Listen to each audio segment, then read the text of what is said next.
नागपूरमध्ये जी काही ढगफुटी झाली आणि त्या ढगफुटीमुळे मोठ्या प्रमाणात रहिवाशांचं आणि छोट्या व्यापाऱ्यांचं आणि मोठ्या व्यापाऱ्यांचं जे नुकसान झालं त्याचं सगळं फेल्युअरच हे सरकारचं आहे. डिझास्टर मॅनेजमेंट हे राज्यामध्ये आता राहिलेलंच नाही. स्वतः राज्याचे उपमुख्यमंत्री केंद्रातले मंत्री या शहरात राहतात.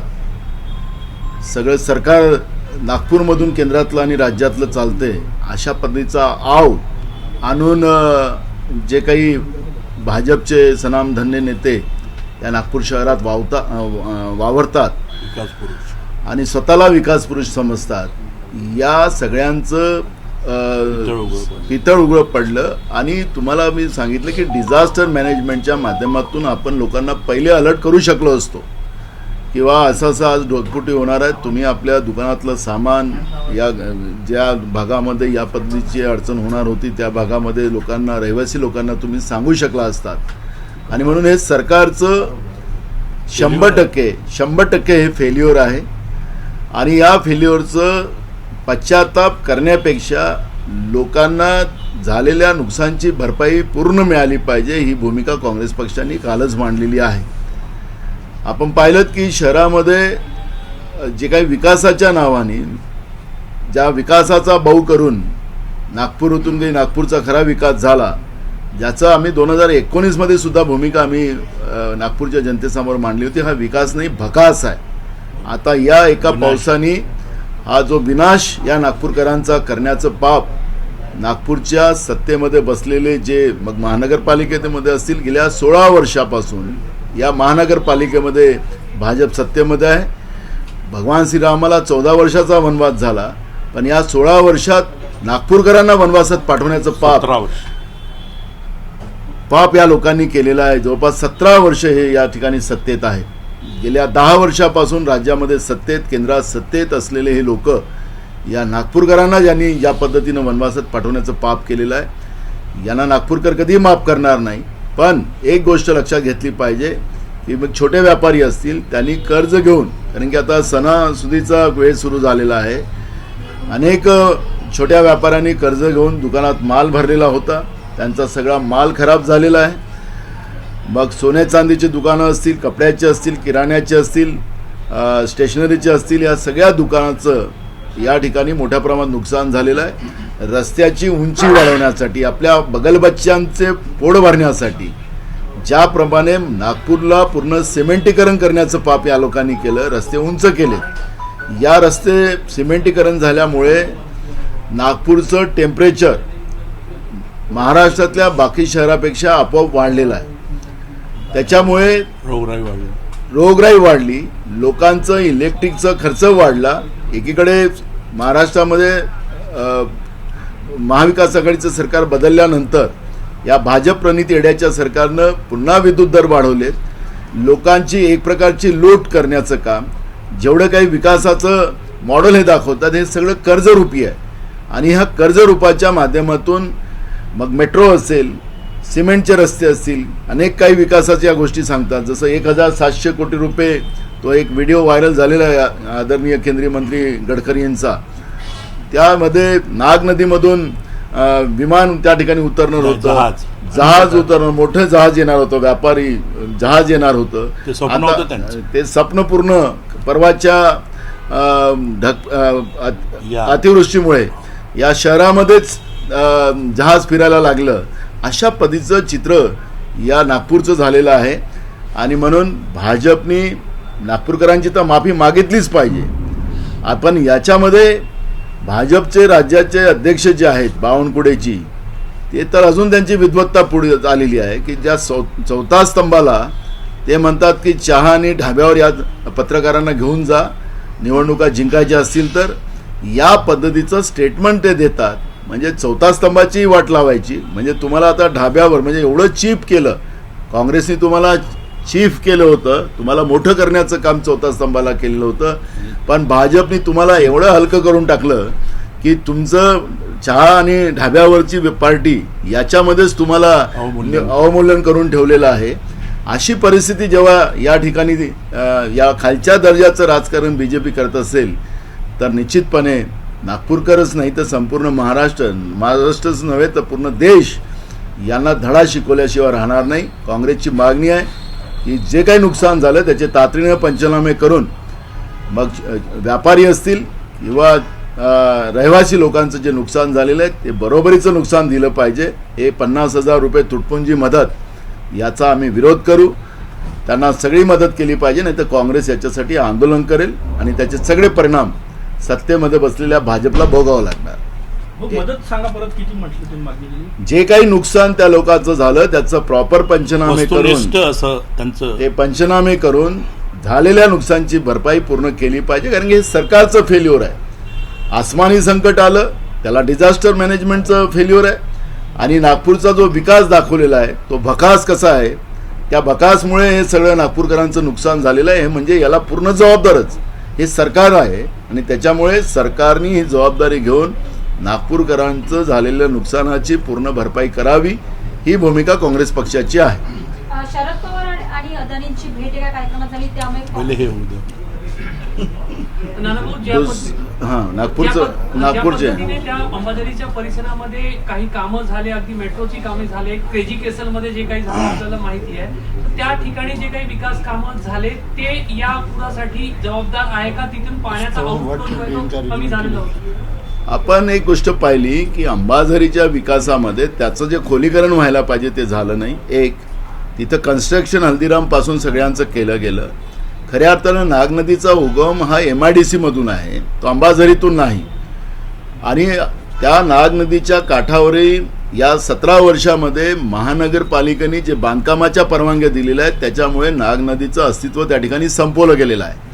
आणि ह्या सगळं पाप मुद्दाहून आम्ही सांगितलं की हे सगळं भाजपचं पाप आहे. नागपूरकरांना जो एका पाण्यामध्ये, कारण की नागपूरमध्ये काही पाऊस नवीन नाही आहे, पूर्व विदर्भामध्ये आणि कोकणामध्ये महाराष्ट्रातल्या 2 भागामध्ये मोठ्या प्रमाणात पाऊस आज नाही अनेकदा पडलेला आहे, पडतो आहे. 15-15 दिवस, एक महिना पाऊस सातत्यानं आपल्या भागात पडलेला आहे. पण नागपूरची विधानसभा कधी डुबली नाही. काही नागपूरची विधानसभा काल नाही बनलेली आहे, ही अनेक वर्षाची या ठिकाणी आहे. पण नागपूरची विधानसभा सुद्धा पाण्याखाली आणण्याचं पाप झालं. 100 वर्ष. आणि आपण पाहिलं दुसरं की नागपूर कधीही पाण्याखाली आलं नाही. या ज्या भकास आणि या नागपूरकरांना लुटण्यासाठी, आपल्या बगलबच्च्यांचे बोके भरण्यासाठी, स्वतःचे बोके भरण्यासाठी जो विकासाचा जो यांनी विलन तयार करून ठेवलेला होता, त्या विलनाचं खरं रूप नागपूरकरांनी आता पाहिलेलं आहे. आणि त्याचं भाजपनी तातडीनं प्रायश्चित करायचं असेल तर झालेल्या सगळ्या नुकसानची भरपाई, छोट्या जे उद्योगांचं नुकसान झालं आणि जे रहिवाशांचं नुकसान झालं ते भरून दिलं पाहिजे. गाड्यांचं नुकसान झालेलं आहे, 1000 गाड्या, 6 लोक मरण पावलेत. म्हणजे नागपूर शहरामध्ये समजा पुराणी 6 लोक मेले असतील, आता ते तर खरे आकडे अजून पुढे आले नाही, किती वाहून गेलेत काय आलेत, पण 6चे आकडे आता पुढे आलेले आहेत. आणि त्याच्यामुळे नागपूरमध्ये जी काही आज या विकासाच्या नावाने जी काही या लोकांनी लूट माजवलेली होती त्याचं चित्र नागपूरकरांना परिणाम दिसलेला आहे. त्याच्यामुळे या सगळ्या परिणामाला भाजपनी लोकांना मदत करूनच पुढे यावं ही भूमिका आमची आहे. आजपासून सर्वोच्च न्यायालयाच्या आदेशानुसार सुनावणी सुरू झाली. अपात्र आमदार एक मिनिट याच्या आधी हा एक प्रश्न इथला हे जे विवेकानंद स्मारक त्या ठिकाणी उभं केलंय, स्थानिक जे काही लोक आहेत त्यांचं म्हणणं आहे की या स्मारकामुळे जो ओव्हरफ्लो पॉईंट होता तो कुठेतरी ब्लॉक झाला आणि त्याच्यामुळे हे सगळं डिझास्टर झालं.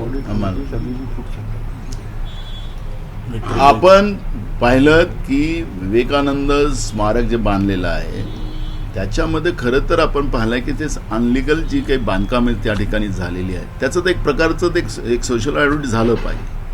आणि खरं सोशल ऑडिट झालं तर त्याच्यामध्ये ह्या सगळ्या गोष्टी येतील. कारण की आम्ही जेव्हा कुठलं कन्स्ट्रक्शन करतो तर त्याला मग पाऊस असेल, काही कुठल्या निसर्गाचं पर्यावरणाचा काही प्रश्न असेल. आता अंबाझरीचं अशी परिस्थिती आहे की अंबाझरी डॅम कधी फुटू शकतं अशी परिस्थिती अंबाझरी डॅमची आहे. त्याच्यामुळे पुन्हा अजून नुकसान होण्याची शक्यता नाकारता येत नाही. म्हणून त्याचं एक सोशल ऑडिट तातडीनं व्हावं, स्ट्रक्चर ऑडिट व्हावं, अशी दोन्ही मागण्या. सोशल ऑडिट कारण की स्ट्रक्चर ऑडिट म्हणलं की यांचेच अधिकारी जाणार, म्हणून सोशल ऑडिट पण त्याच्यामध्ये व्हावं. अशा 2 ऑडिट त्याचं झालं तर खरं हे जे विकासाचं जे यांचं स्वरूप आहे हे कसं बगल बच्चांचे खिशे भरण्यासाठी हे लोक करतात आहेत. आता त्यांचे ते स्कूटीनं फिरणारी लोक आता काही हेलिकॉप्टरनं फिरतात. ते कुठून पैसे आणलेत? ते नागपूरला लुटून पैसे आणलेत काय? नागपूरकरांना लुटून पैसे आणलेत काय? हे सगळे प्रश्न या निमित्तानं निर्माण झालेले आहेत. स्मार्ट सिटी होताना नागपूरचा जसा विकास होतो आहे, पूल होत आहे, रस्ते होत आहेत, त्याच्यामुळे बी प्लॅन जो ड्रेनेज सिस्टीमचा आहे तो तयार व्हायला पाहिजे होता, तो झाला नाही का असं तुम्हाला वाटतं? पुढं ड्रेनेज सिस्टीम पुढे नागपूरकर तुम्ही पाहिलं असेल की जितकं काही नागपूरची जी काही ग्रीनरी होती ती सगळी तोडण्यात आली. नाही तर नागपूर शहर हे ग्रीन सिटी म्हणून या नागपूरची गणना अनेक वर्ष झाली. पण जेव्हापासून भाजपच्या हातात सत्ता गेल्यापासून नागपूरची ग्रीनरी संपवण्यात आली. विकासाच्या नावाने हजारो वर्षाचे झाडं तोडण्यात आलेत आणि विकासाच्या बरोबर जो प्लॅन त्याचा अप टू डेट व्हायला पाहिजे. आपण पाहिलं असेल की महानगरपालिकेतले अधिकारी स्वतः कधीच एस्टिमेट करत नाही. त्याच्यासाठी एक वेगळी टीम इथल्या सत्ताधीशांनी करून ठेवलेली आहे. प्रायव्हेट लोकांकडून एस्टिमेट केले जातात, त्याला कमिशन दिले जातात आणि जे महानगरपालिकेचे इंजिनियर आहेत ते फक्त थप्पा मारायचं काम करतात. म्हणजे तो पण विषय मधल्या काळात काँग्रेस पक्षाच्या वतीनं आमच्या शहराच्या अध्यक्षांनी काढलेला होता. आखरी हे प्रायव्हेट लोकांच्या माध्यमातून एस्टिमेट करण्याची कारणं काय? याचंही उत्तर आता या निमित्तानं द्यावं लागेल. त्यांना कमिशन देण्याची कारणं काय? 1 रुपयाची वस्तू 100 रुपयात करायचे कारणं काय? लूट कोणाची? नागपूरकरांची आणि बोके यांच्या लोकांचे भरायचे आहेत. ही जी काही परिस्थिती आहे, ड्रेनेज सिस्टीम करायची नाही. नागपूरला आता ड्रेनेज सिस्टीम नाहीच आहे, त्याचाच हा परिणाम आपण पाहतो आहे. आणि म्हणून नागपूरचा भकास भाजपने केलेला आहे आणि त्याचा नागपूरकरांचा विनाश करण्याचं पाप जे झालेलं आहे ते भाजपच्या सत्ताधीशाच्या लोकांच्याकडून झालेलं आहे. हे त्याच्यातून स्पष्ट झालेलं आहे. आजपासून सुनावणी सुरू होत आहे. मी पहिले आता हिंदी में नागपुर का जो नुकसान हुआ है उसके ऊपर मराठी पहिले मराठी अच्छा, करा. मी घेऊ प्रश्न दुसरा. मी तुम्हाला आमचं एक राहुल गांधींचं ते बोललो मगाशी. आपण हे एक पाहिलं असेल की राहुल गांधीजींनी महिला आरक्षणाचं बिल आल्यावर त्याच्यावर जे काही आपलं वक्तव्य केलं आणि आजही राहुल गांधी त्या गोष्टीवर कायम आहेत की ते म्हणतात की जातीनिहाय जनगणना झाली पाहिजे, सेन्सस झालं पाहिजे. देशाचे प्रधानमंत्री स्वतः ओबीसीचे आहेत असं भाजपवाले सांगतात. मग राहुल गांधीजींनी ओबीसीचीच भूमिका मांडली, आदिवासींची भूमिका मांडली, शेड्यूल कास्टची भूमिका मांडली. मग नरेंद्र मोदीजी ओबीसीचे असतील तर मग त्यांनी जातीनिहाय जनगणना करण्यासाठी ते काय घाबरतात या प्रश्नाचं उत्तर त्यांनी दिलं पाहिजे. विलास मुत्तेमवार साहेब तेव्हाच केंद्रीय मंत्री होते. महिला विधेयक त्या काळातही आणलं गेलं होतं डॉक्टर मनमोहन सिंग साहेबांच्या सरकार 2010 मध्ये. आमच्या नेत्या सोनिया गांधींचं त्याच्यामध्ये पूर्ण भूमिका त्याच्यामधली होती. राज्यसभेमध्ये ते पारित झालं. पण भाजपनी आता जो महिला विधेयक आणलं गेलं त्याचा विरोध त्या काळात भाजपनी केला. आता काँग्रेसने त्याला पूर्ण सपोर्ट केला कारण की हे काँग्रेसचंच बिल होतं. महिला आरक्षण आलं पाहिजे, महिलांना लोकसभेत आणि विधानसभेत संधी मिळाली पाहिजे. स्वतः राजीव गांधीजींनी स्थानिक स्वराज्य संस्थांमध्ये महिलांचा वाटा हा बरोबरीचा असला पाहिजे म्हणून स्थानिक स्वराज्य संस्थांमध्ये आज महिला आपल्याला पाहायला मिळतात, बरोबरीनं पाहायला मिळतात. वैगरे तो पुरुषापेक्षा 1 महिला जास्त असते.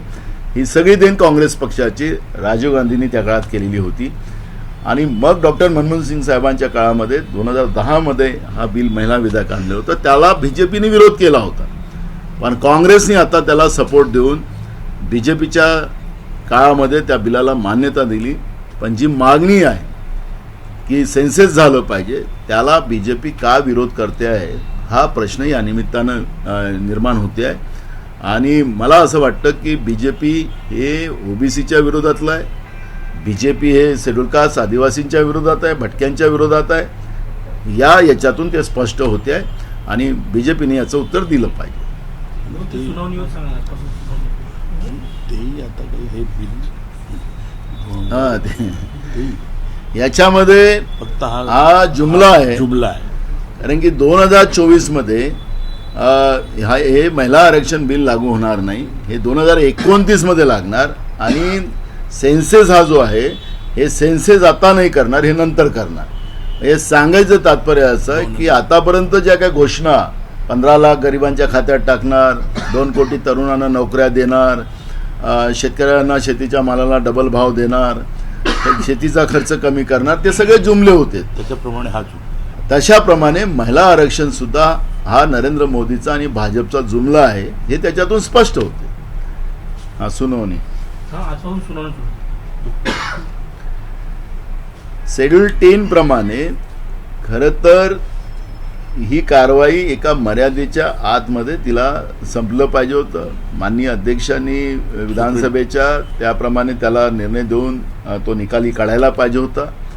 पण BJPचं राजकीय दबावतंत्र आणि केंद्रीय तपास यंत्रणेचा दुरुपयोग, GST आपल्या ED आणि CBIचा, या सगळ्या गोष्टीचं हे सरकार जे महाराष्ट्रात आलेलं आहे आणि त्याच्यामुळे महाराष्ट्रासारख्या राज्यामध्ये जी संविधानिक व्यवस्थेची परंपरा आणि परंपरा जे पाळण्याचं काम महाराष्ट्राने केलं, शाहू फुले आंबेडकरांच्या विचाराचा हा महाराष्ट्र, या महाराष्ट्रालाही काळिमा फासण्याचं काम भाजपच्या प्रणित सरकारने, येड्याच्या सरकारने महाराष्ट्रात केलेलं आहे, असं चित्र आपल्याला पाहायला मिळतं आहे. माननीय सुप्रीम कोर्टाने 8 दिवसाच्या पहिलेच माननीय स्पीकरला त्या पद्धतीचे त्यांना समजलं असेल तर ते कान टोचल्याप्रमाणे ते त्या पद्धतीचे निर्देश माननीय सुप्रीम कोर्टाने दिलेले होते. पण माननीय अध्यक्ष यांचे अधिकार असतात हे इथपर्यंत ठीक आहे. पण मी त्या दिवशी सांगितलं की नरहरी झिरवळ हे ज्यावेळेस त्या ठिकाणी कार्यकारी अध्यक्ष होते, म्हणजे माझ्या राजीनाम्याच्या नंतर ते अध्यक्ष झालेत, त्यांनाही तोच पॉवर असतो. त्यांनी त्या काळात सुप्रीम कोर्टामध्ये ॲफिडेव्हिट जे करून दिलं होतं की माननीय सुप्रीम कोर्ट जे निर्णय घेईल ते निर्णय आम्हाला बंधनकारक राहील, अशा पद्धतीचं ॲफिडेव्हिट त्या काळामध्ये नरहरी झिरवळ आताचे उपाध्यक्ष त्यावेळेचे प्रभारी अध्यक्ष म्हणून त्यांनी घेतलेला निर्णय होता.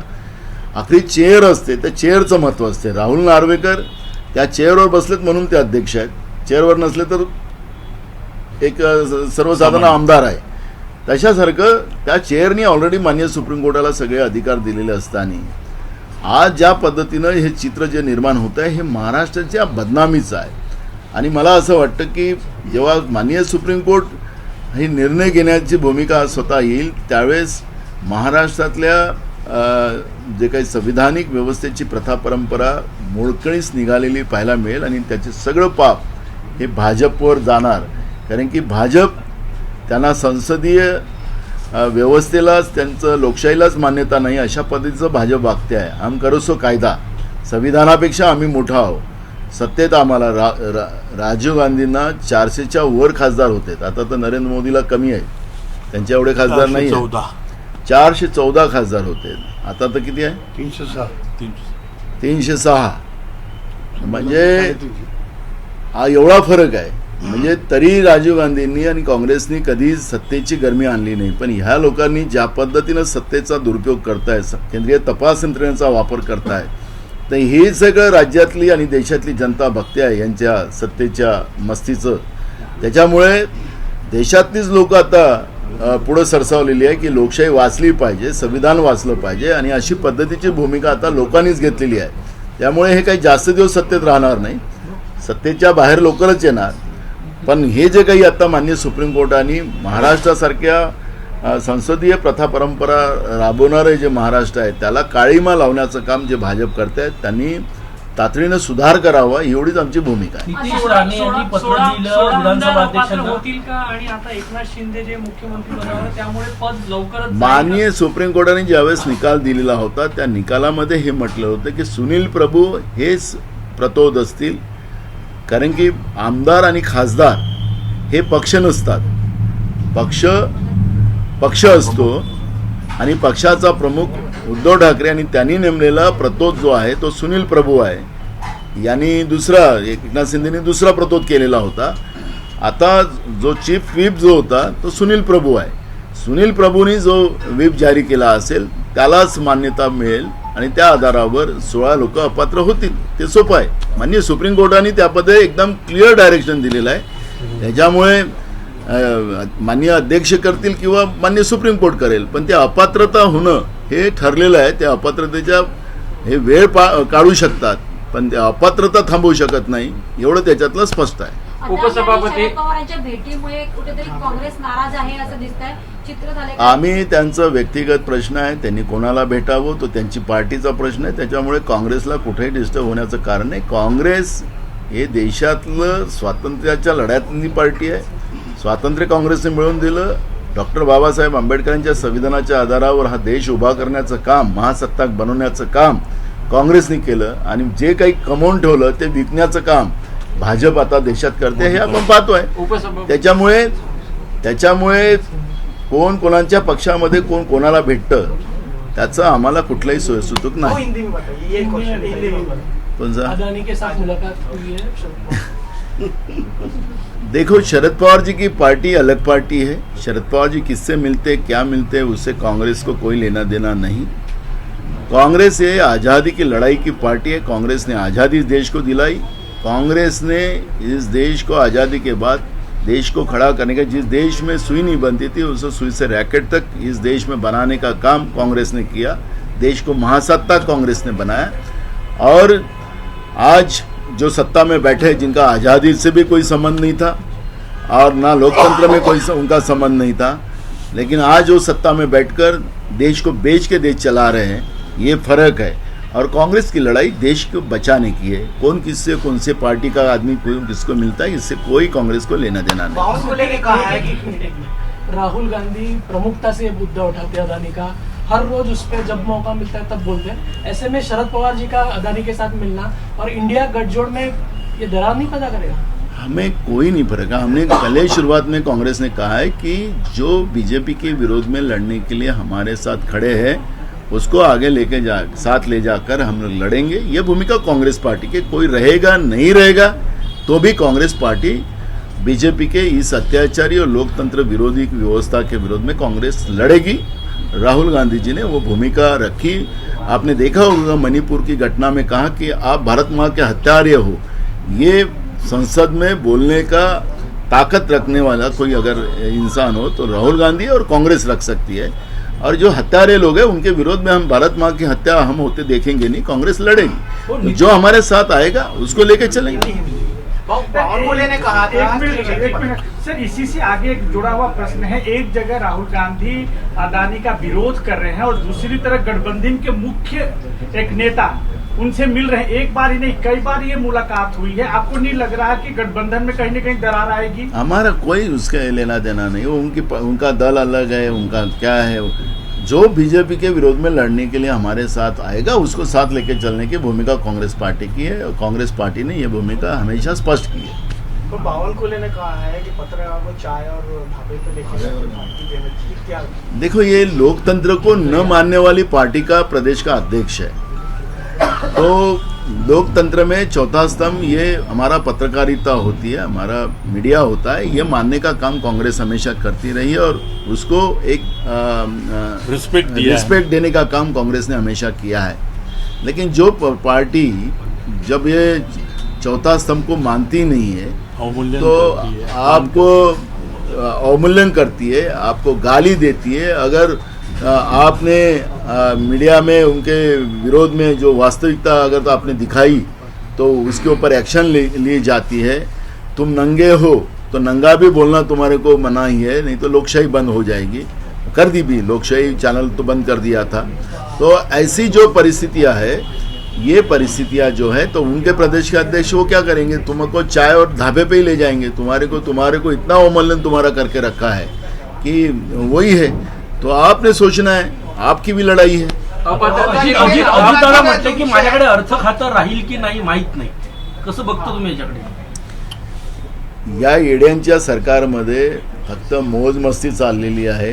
राज्याच्या जनतेचं घेणं देणं नाही. महाराष्ट्रामध्ये 1 सप्टेंबरपासून टँकर सुरू झालेले अर्ध्या महाराष्ट्रामध्ये. आता सगळे पिकं वाढली, तिथं दुष्काळाची परिस्थिती आहे. सरकार दुष्काळ जाहीर करायला तयार नाही. आता परिस्थिती अशी झाली की तिकडे महापूर आलेत. आता उत्तर महाराष्ट्रामध्येही मोठ्या प्रमाणात महापूर आले. धुळे, नंदुरबार, जळगाव, इकडे मराठवाड्यात पूर आलेत. सरकार कोणालाही मदत करायला तयार नाही. सरकार स्वतःच्या मस्तीमध्ये आहे. दिल्लीचे आका आलेत की त्यांच्या सेवेमध्ये मुजरा कसा करायचा, ते मुजऱ्याचे फोटो आपण तुमच्या मीडियावर आम्ही पाहत होतो. ते आकारला, दिल्लीच्या आकारांना मुजरे कसे करायचे त्याच्यावरच यांचं काम चाललेलं आहे. त्यामुळे या एड्याच्या सरकारमध्ये हा गोंधळ होणारच आहे. ॲटो सरकार आहे, ॲटो चालवणारं म्हणजे 2 मागं पॅसेंजर आणि ड्रायव्हर असं सरकार हे 3 चाकी सरकार आहे. हे 3 चाकी सरकार केव्हा पण खेकड्यासारखं पलटेल याचं काही कारण आता सांगता येत नाही.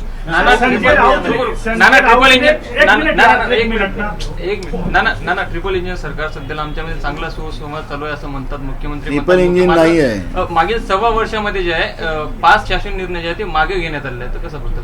हे ट्रिपल इंजिन नाहीच आहे, हे ॲटो सरकार आहे. हे केव्हा पलटेल याची गॅरंटी नाही आहे. इंजिन शब्द लावून आपल्याला स्वतःला शक्तिशाली बनवण्याचं हे थोडा प्रयत्न करतात आहेत.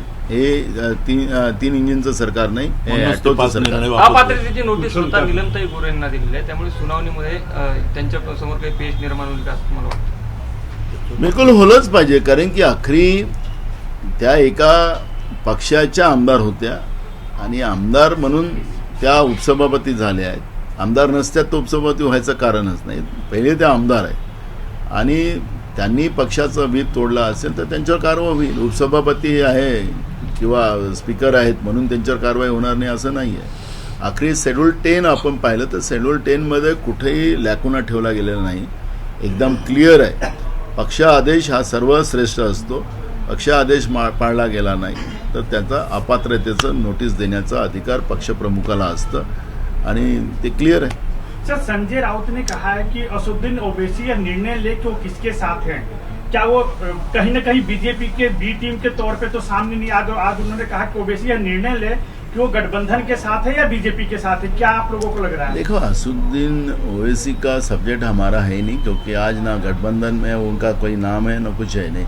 जो हमारे साथ नहीं है उनके बारे में कोई डिस्कशन करने का कारण कांग्रेस को नहीं है. संजय राउत का व्यक्तिगत उनके पार्टी का स्टेटमेंट. क्या लग रहा है आपको, ओवैसी जिस तरीके से जहां जहां आप लोगों के कैंडिडेट रहते हैं वहां पर अपने उम्मीदवारों को खड़ा करते तो कहीं न कहीं गठबंधन को नुकसान पहुंचाने की कोशिश कर रहे हैं? सबका एक समय होता है. अब ये 10 साल का एक राउंड हो चुका है तो लोगों को समझ में आ गया कि ये कौन किसका आदमी है, क्या के लिए ये आदमी खड़े करता है, क्यों विरोध करता है, ये सबको पता चल गया है. तो इससे अब वो जादू अब नहीं चलने वाली है.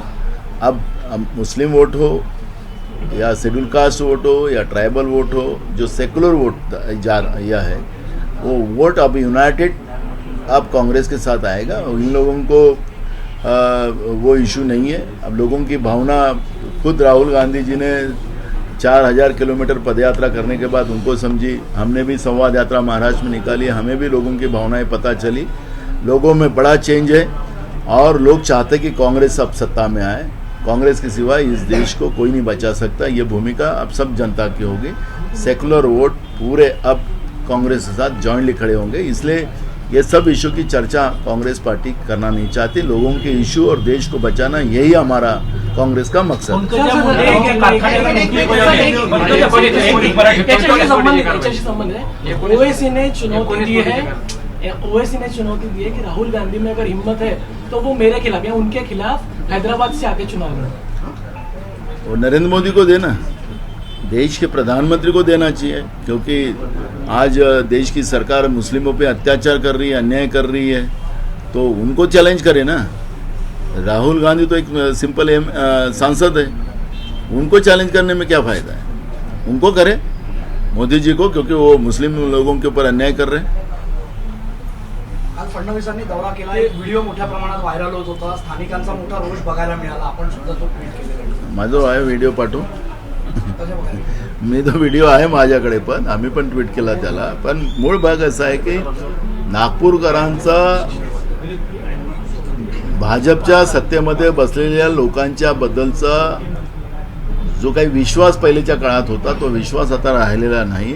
अविश्वास आणि लोकांचा विश्वासघात करण्याचं काम भाजपच्या सत्तेमध्ये बसलेल्या लोकांनी केलेलं आहे. मग देवेंद्र फडणवीस असतील, नितीन गडकरीजी असतील, या त्यांचे सगळे बगलबच्चे असतील, त्या सगळ्यांना आता नागपूर ग्रामीणमध्ये आपण पहा, नागपूर ग्रामीणमध्ये बीजेपी सुपडा साप आहे. आता नागपूर शहरामध्ये सुद्धा जी काही परिस्थिती आहे त्या परिस्थितीचं अवलोकन आपल्याला माहिती आहे. म्हणून तर तुम्हाला ढाब्यावर चहा प्यायला आणि ढाब्यावर न्यायचं त्यांचा विचार चालू झाला. नाही, जे नुकसान झालं आहे ते इतकं जास्त आहे की लोकांचे संसार उद्ध्वस्त झालेले आहेत, घरातलं सर्व सामान नष्ट झालेलं आहे. आणि हे जे नुकसान आहे हे सरकार दरबारी नाही आहे. म्हणजे कोणतंही जे निरीक्षण करायला किंवा त्याचं मोजमाप करायला येतं त्याच्यामध्ये हे येत नाही. आणि अशा लोकांचं काय होणार आहे, आणि अशा घरांची संख्या मोठी आहे. वार्डच्या वार्डमध्ये पाणी गेल्यामुळे जेवढ्या लोकांचे खालचे मजले आहेत त्या मजल्यामधलं, मग तो फ्रीज असेल, रेफ्रिजरेटर असेल, AC असेल, TV असेल, त्यांचे सोफा सेट असेल, त्यांच्या गाद्या असेल, त्यांचं धान्य असेल, हे सर्व नष्ट झालेलं आहे. आणि अजूनही त्या ठिकाणी गाळ आहे. आणि हे कसं काय झालं याचा विचारच या लोकांनी केला नाही. 17 वर्षापासून सत्तेमध्ये आहे. दरवर्षी नाग नदी साफ करण्याचा प्रयत्न होतो, पिवळी नदी साफ करण्याचा प्रयत्न होतो, पण ती साफ होतच नाही. परंतु पैसा दरवर्षी खर्च करण्यात येतो. आणि जापानमधून नाही, आणि नाग नदीमध्ये बोट चालवण्यासाठी, ती मोठी करण्यासाठी कधी जापानशी चर्चा करतात गडकरी साहेब, कधी जर्मनीशी चर्चा करतात, कधी ते फ्रान्सशी चर्चा करतात. आणि दरवेळेला कुठे 7,000 कोटी, कुठे 5,000 कोटी. गेल्या 17 वर्षापासून आम्ही हे कोट्याचे आम्ही त्यांचे स्टेटमेंट ऐकत आलो आणि त्याचे दुष्परिणाम आता परवा पाहायला मिळाले. बोट चालवण्याचं त्यांचं जे स्वप्न आहे ते पूर्ण झालं ते.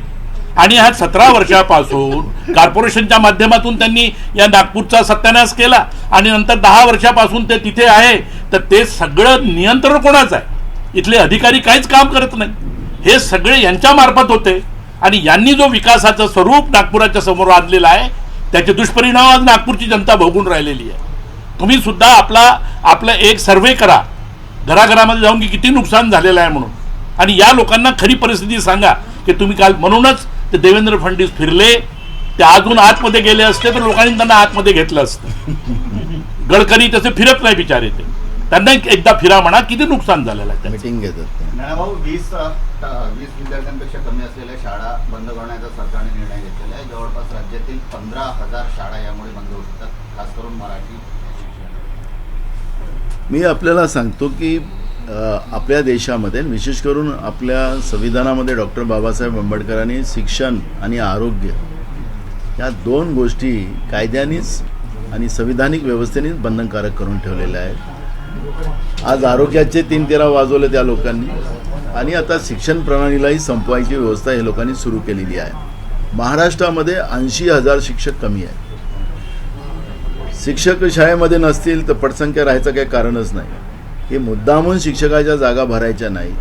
आणि त्या ठिकाणच्या पटसंख्या कमी झाल्या म्हणून जवळपास आता 15,000 शाळा हे बंद करतायत. मी जापानचं उदाहरण सांगतो. एक विद्यार्थींसाठी ट्रेन चालतं त्याला, त्या शाळेमध्ये जी शिकते तिथं, आणि तिथून तिला ती ट्रेन त्या शाळेमधून तिला आणायचं नेण्याची व्यवस्था ट्रेननी केली जातं. आणि शिक्षक तिच्यासाठी पूर्ण ठेवले जातात. तर मग भारतासारख्या देशामध्ये ज्या संविधानामध्ये ज्या सगळ्या प्राविधान आहेत, शैक्षणिक प्राविधान आहे, तर याचं पालन महाराष्ट्रातलं हे येड्याचं सरकार का करत नाही हे दुःख महाराष्ट्राच्या जनतेला आहे. शाळा यांनी बंद केल्या तर यांना त्याचे परिणाम भोगावे लागतील. कारण की गरिबांच्या मुलांचं शिक्षण, शेतमजुरांच्या मुलामुलींचं शिक्षण, जिल्हा परिषद शाळा, मी स्वतः जिल्हा परिषद शाळेत शिकलेलो आहोत. त्यामुळे जिल्हा परिषदच्या शाळेंचं महत्त्व हे एक वेगळं आहे ग्रामीण भागामध्ये.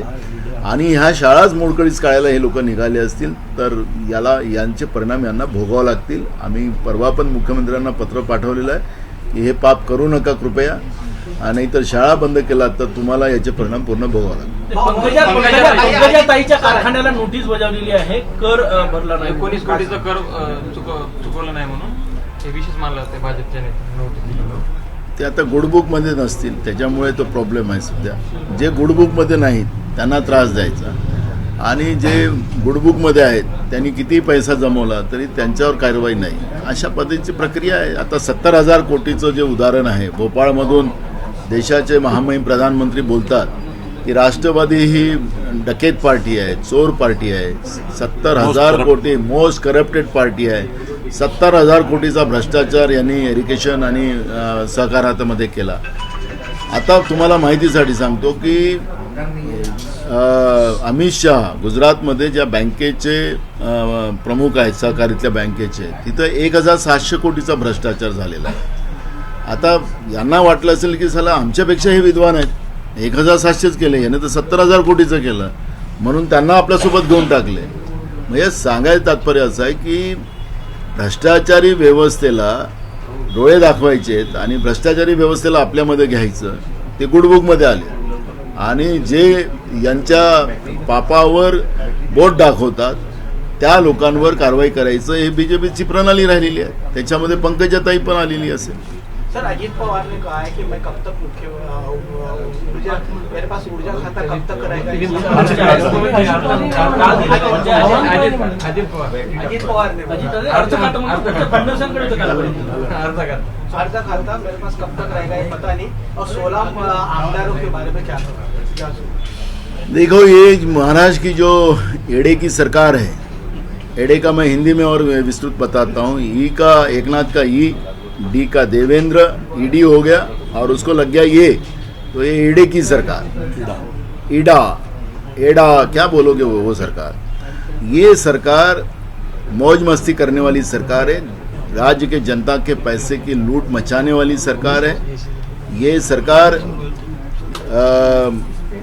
राज्य के जनता का रोज नुकसान कर रही है, टैक्सेस बढ़ा रही है, महंगाई बढ़ा रही है, उससे आम लोगों का जीना हराम करके रखा है. तो ये सरकार कितने दिन चलेगी इसका भी भरोसा नहीं. अमित शाह जी आए थे अभी, तो अमित शाह जी ने सरकार ये जो 5 राज्यों में चुनाव है उसी के साथ चुनाव लेने का क्या, उसका भी एक अड़ावा लिया, ऐसा हमको पता चला है. तो ये सरकार बहुत दिन चलेगी ऐसा मुझे नहीं लगता, क्योंकि 16 आमदारों का जब ये तो डिस्क्वालिफिकेशन उनका तय है शेड्यूल 10 के आधार पर, माननीय सुप्रीम कोर्ट ने जो आदेश दिया था उसके आधार पर इनको जाना तय है. और मुझे लगता है कि ये सरकार ज़्यादा दिन की नहीं है, सरकार गिरेगी. एबीपी माझा, उघडा डोळे बघा नीट.